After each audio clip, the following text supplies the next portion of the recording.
ओडिशा की पुरी में हर साल निकलने वाली रथ यात्रा जितनी प्रसिद्ध है, उससे भी कहीं अधिक रोचक है यहाँ श्री मंदिर का इतिहास और उसमें भगवान जगन्नाथ की विराजने की कथा।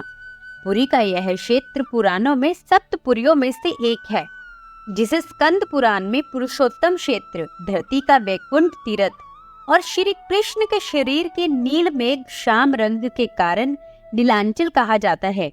माना जाता है कि जगन्नाथ भगवान स्वयं ही श्री कृष्ण है। द्वापर युग में जब उनके जन्म का उद्देश्य पूरा हो गया तो वह अपने गोलोक धाम वापस चले गए, लेकिन पृथ्वी ने उनसे किसी न किसी रूप में यही निवास करने की प्रार्थना की। तब भगवान ने समय आने पर उनकी इच्छा पूरी होने का वचन दिया। अपने प्रिय भक्तों की बात सुनने वाले भगवान उत्तर में बद्री विशाल के रूप में विराजमान है।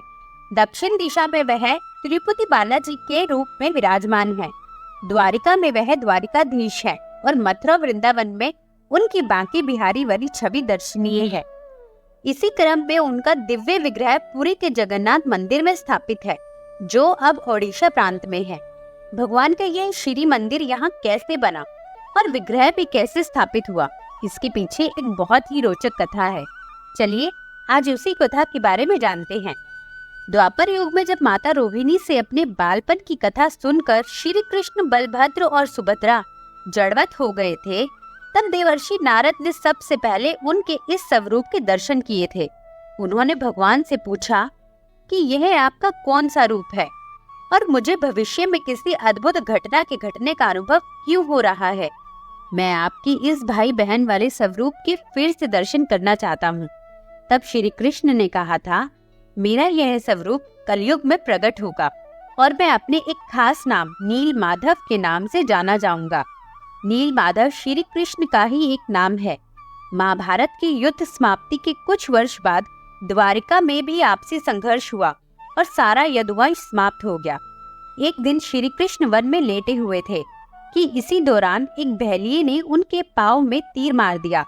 श्री कृष्ण के इस धरा से जाते ही युग परिवर्तन हो गया और कलयुग की शुरुआत हुई। इसी कलयुग में तब के मालवा क्षेत्र में एक राजा था, इंद्रद्युम्न। वह श्री कृष्ण का भक्त था और प्रजा का पालक भी। उसके राज्य में कोई कमी नहीं थी। राजा की पत्नी गुंडीचा भी राजा की तरह ही प्रजा पालक थी और उन्हें संतान जैसा स्नेह करती थी। राजा का नियम था कि वह अपने दिन की शुरुआत कृष्ण पूजा से करता था और फिर राज दरबार के काम पूरे होने तक जब सोने जाता तो उससे पहले श्री कृष्ण को सुलाकर स्वयं सोता। इसी तरह एक रात उसने सपने में देखा कि वह एक सरोवर के किनारे बैठा ध्यान कर रहा है। वातावरण बहुत ही सुंदर है। इतने में एक कौवा काम काम करते हुए शोर मचाते हुए वहां आया, जिसकी आवाज सुनकर राजा का ध्यान भंग हो गया। राजा ने देखा कि प्यासे कौवे ने जैसे ही सरोवर का जल पिया, उसके प्रभाव से वह एक दिव्य पुरुष में बदल गया। इतने में वैकुंठ का एक पार्षद रथ लेकर आसमान से उतरा और उसे वैकुंठ ले गया। राजा बहुत चकित था। उसने इधर उधर नजर दौड़ाई तो सामने एक गुफा नजर आई, जिसके द्वार से नीला प्रकाश निकल रहा था। ऐसा सपना देखते हुए राजा की आंख खुल गई और वह उठ बैठा। राजा बहुत परेशान हुआ कि इस सपने का क्या अर्थ हो सकता है।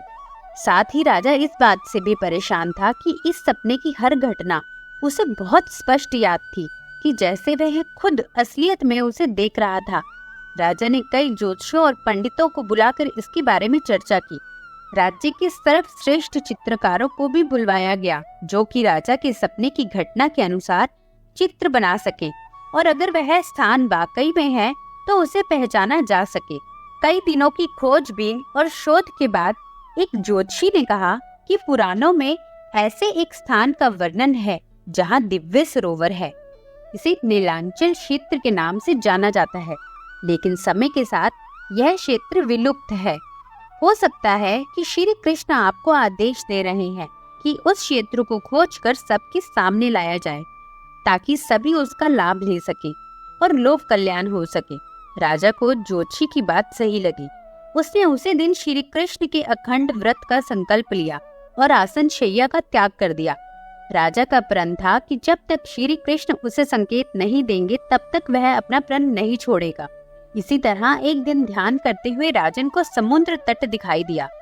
फिर अचानक उसकी लहरें ऊंची उठी और फिर जब शांत हुई तो वहाँ एक भव्य मंदिर दिखाई दिया। राजन को संकेत मिल गया था, अब उसे एक मंदिर का निर्माण कराना था। उसने इस बारे में अपने दरबार में सलाह की और उचित तिथि को मंदिर बनना शुरू हो गया। पर यह क्या, जैसे ही मंदिर बनने का काम कुछ शुरू होता, मंदिर की तेज लहरें आकर सारा निर्माण ध्वस्त कर देती थी। ऐसा 1-2 बार नहीं बल्कि 6 बार हुआ।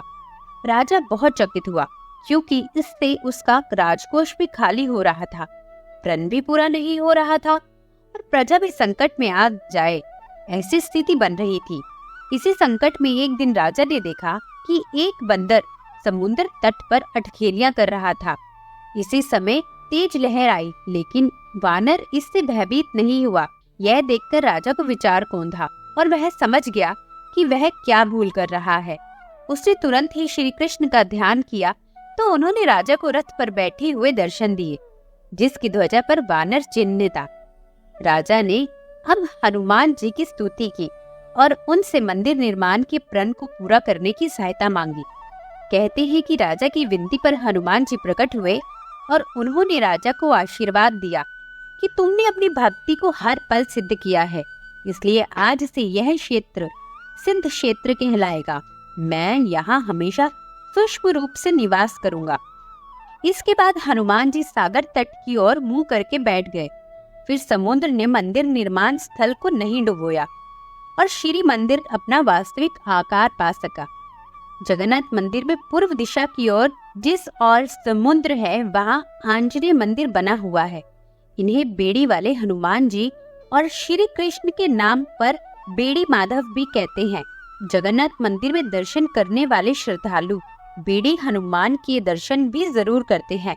हनुमान जी की स्थापना से मंदिर निर्माण पूरा हुआ और इस तरह राजा इंद्रद्युम्न का एक संकल्प भी पूर्ण हुआ। जय श्री जगन्नाथ।